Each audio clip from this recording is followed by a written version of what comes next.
अरे कि देहिया प सोना चानी बा बोल कहाँ परेशानी बा। अरे कि अंतर मंतर मार दी हमरो पलट जाए तो बीज बना दी ओझा जी सैया के खड़ा हो जाए। ऐसे तो सब गलती अगर ऐसा अश्लील ना गई तो हमने के ना गाली भैया सब करी तो हमने के जब कमे समय में आके गर्दा मचा देली रंगीला भैया बालन हमार। अरे क्यों ई सन निशाना भौजी सधली हो रंगवा डोलते में लेकिन पब्लिक तो कोई दूसरा और सोच लेगा। वो सब आज सोचे कि तो बहुत आदमी कुछ ई मिल रोआ रोआ खाड़ी भइल बा। दर्शक के सामने बता दी कि ऐसी पिस्टन से महंगा तार लहंगा लाइम अविनाश पांडे के रहे अतले राकेश भैया मार हर की गावा ना करैले अभी भइली 4 दिन हो जानी जाई पियावा तक कदी ही बेदीन हो। नमस्कार, आप देख रहे हैं अपना न्यूज भोजपुरी। मैं हूं आपके साथ पवन कुमार। जी हाँ दोस्तों, अभी हम मौजूद है बक्सर में जो कि और आज यहाँ पर एक भोजपुरी के बहुत बेहतरीन गायक जमाल राजा एक आज हम इनका इंटरव्यू करने वाले हैं और देखते हैं कि आखिर। और आप इस वक्त की सबसे बड़ी खबर आप देख सकते हैं, अभी भी स्टूडियो से आ रहे हैं संगम स्टूडियो से। जमाल राजा जी इधर आइए भैया, इधर आइए। अरे भाई हमार कहाँ से सुबह सुबह अगलो जा हमने के हम लोग का काम ही ऐसा है कि जहाँ मन के जहाँ ढूक जाते हैं तो ढुकबो तो यार देख के समय से न ढुकबो। अब मान लो तू कसहूँ ढुक जाता तो हमने को ढुक जाते नहीं तो दिक्कतें न होता। तो खैर अपना न्यूज में आपका स्वागत है। कौन चैनल? अपना न्यूज। अपना न्यूज के जितना भी दर्शक जितना देखल श्रोता सबके पैर छू के प्रणाम बा। और हम ये चाहम कि चैनल के प्यार दुलार दी जा जिसे जमाल राजा के सब देवे नहीं जा ए भाइयों पर हमार। जैसे कि आपका एक गाना वायरल हुआ है सैया के खड़ा हो जाए, भोजपुरी इंडस्ट्री में घट जाए बढ़ जाए तमाम गाना है और आप गाना गाए खड़ा हो जाए, काहे इस गाना गाए? ओहो काहे गए सब गावत तो हमने के ना गावल जी। अच्छा, सब करेगा तो आप ही करेंगे काहे? अगर मान लो कि अगर देखो एगो चोर के संगे अगर चोर आसराफ रही तो वो चोरे काहे।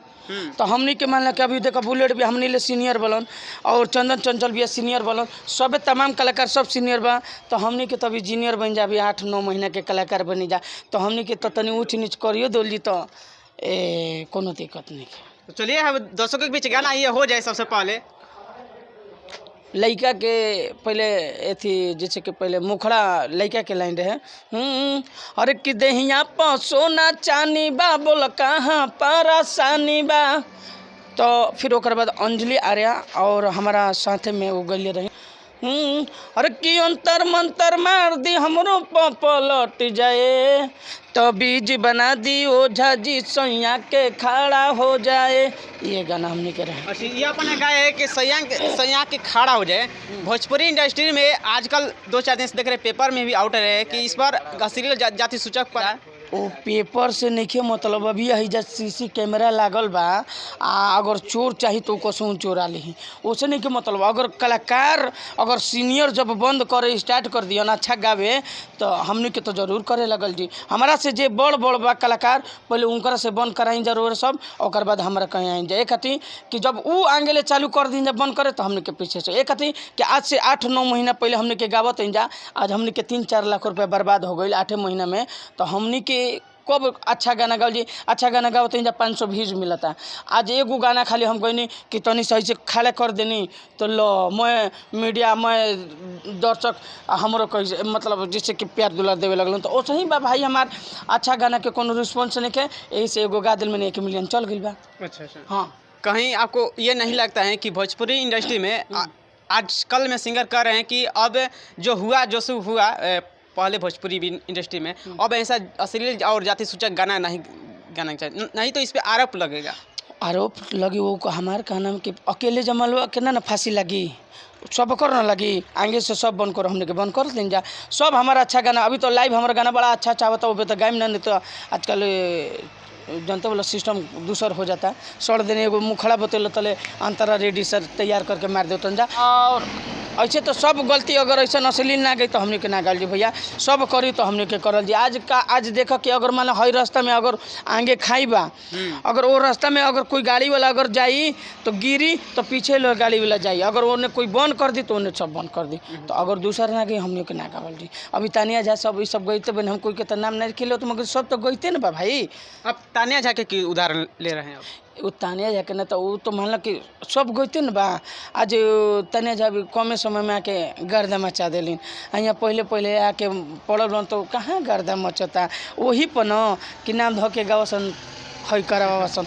तो वैसे नहीं के गुडू रंगीला भैया बालन हमार अरे क्यों ई सन निशाना भौजी सधली हो रंगवा डलते में ए बस। तो हमार का नाम कि सब पहले ले जो हमार बड़ भैया बालन जा तो कैले बालन जा तो छोट ना करी। आखिर देखो कोनो अगर ट्रक पर अगर हमार भाई अगर हमार बड़ भाई ट्रक चलावत हलन तो पिछला छोटका भाई वह सोचे कि साला जब भैया हमारा वो करत हलन तो हमरो वो करे के चाहिए। तो आगे से जब बड़ कलाकार हमार भाई हमार सब करत हन जा तो हमने को धीरे से करत हन। देखिए मैं बता दूं जमाल राजा जी का कहना है कि आगे से बड़े बड़े कलाकार स्टार कर रहे हैं तो हम क्यों नहीं करेंगे। और ये बताइए कि जो कि संयम के खड़ा हो जाए ये गाना इस गाना का अर्थ बताइए कि अर्थ उहे बाकी मान लो कि बिजनेस अच्छा से बरोबर नहीं चलत तो उहे औरत ले जाके वो वीडियो के एथी में देख लीन जा वीडियो क्लिप में। अच्छा वो बिजनेस खड़ा कर रहे हैं। हाँ। लेकिन पब्लिक तो कोई दूसरा और सोच लेगा।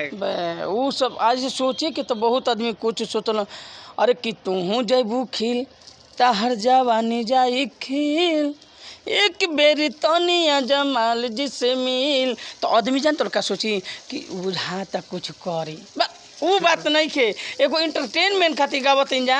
अब तानिया तू ई सब दिल पे मत लिह ए खातिर हमने के कलाकार नहीं जा यार। कलाकार कब कह दी कब का कह दी कोनो ओकर गारंटी नहीं के। मंच पर जान बोले के कौन गावे के देख दिमाग में आदमी गावे सोचेलन कौन गवा जाला कौन।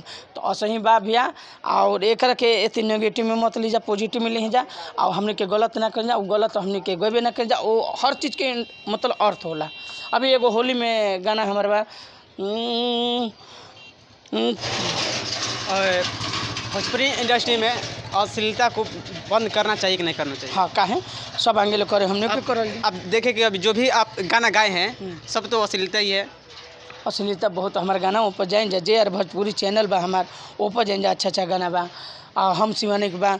अरे अभी एगो जाड़ा वाला गाना हमार शिवानिक रहे अरे कि मारे जाड़ा के ना जाई बहरी परता ये जान शीतल हरी कि कैसे आई मिल रुआ रुआ खाड़ी भइल बा।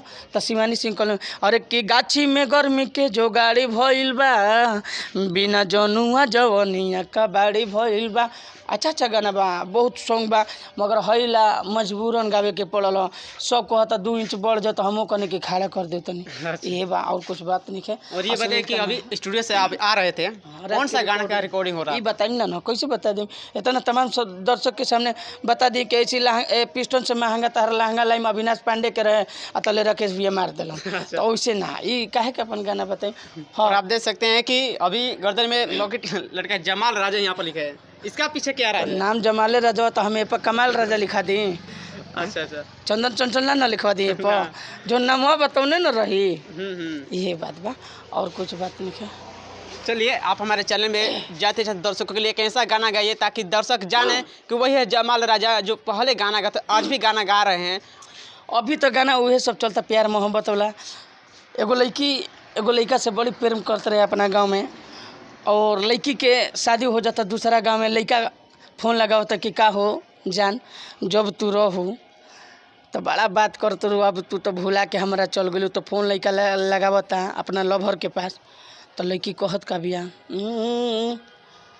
हर की गावा ना करैले अभी भइली 4 दिन हो जानी जाई पियावा तो कदी ही बेदीन हो के खुल के जिए दो हम के अंजोरा में।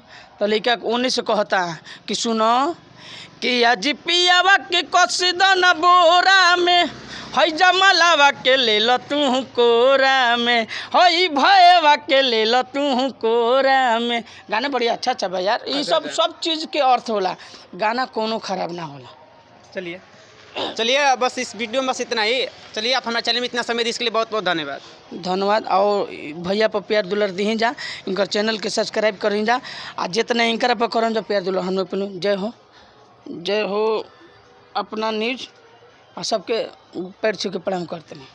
चलिए मिलते हैं किसी और वीडियो के साथ तब तक लिए धन्यवाद।